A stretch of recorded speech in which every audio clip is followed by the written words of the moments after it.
I just want to run through this transaction wire here today. The Denver Broncos, of course, suddenly find themselves, Zach, extremely thin on the defensive line because last week, of course, they had to put Draymond Jones and DeMarcus Walker on injured reserve, and it's short-term IR. Both those guys will be back later this season, about the halfway point, they'll be back.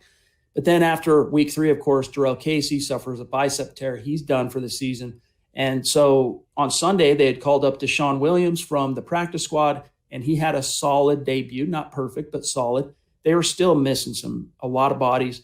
And so they went out and signed Timmy Jernigan.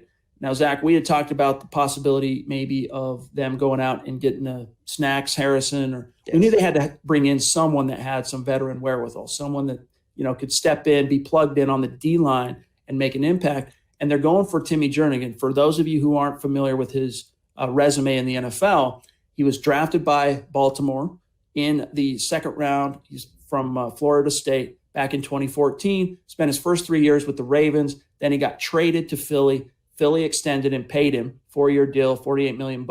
He made some money. He won a Super Bowl there with Philly in 2017. And then, they cut him, I think, after the third year that he was with the Eagles. And then he played, a few games this year with Jacksonville. And then they cut him, found himself. Basically, he played last Thursday night with the Jags on national television. So he's basically playing 2 Thursday night games back to back if he does end up playing. And I think he will play, Zach, because he's already passed all the testing protocols for the word that goes unmentioned. So we'll get to the other two things, the promotions from practice squad here today. But what was your reaction to Timmy Jernigan? What do you expect to see from him contribution-wise? You know what? I did want Snacks Harrison, but Jernigan, he's a great pickup. And everywhere he's been, he's played really well. And I kind of liken him to a Jarrell Casey light.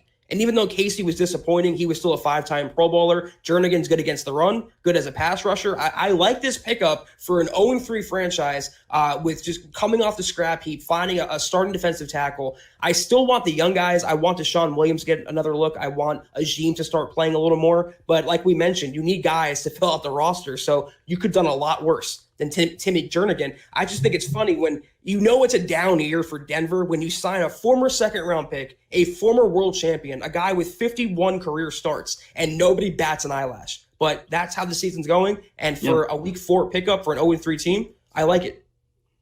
Yeah, I like it too. I think it's really solid veteran depth, and it provides a viable, plausible starting option. Maybe not right away. Might need and the good thing about the timing of this is we don't know how much he's really going to be able to contribute on Thursday night. But then the Broncos, the benefit of playing a short week Thursday night game is you end up getting a mini bye on the other side of that. You go 10 days basically of real time in between games. So I think by the time the Broncos head to Foxborough for week 5, he's going to be able to start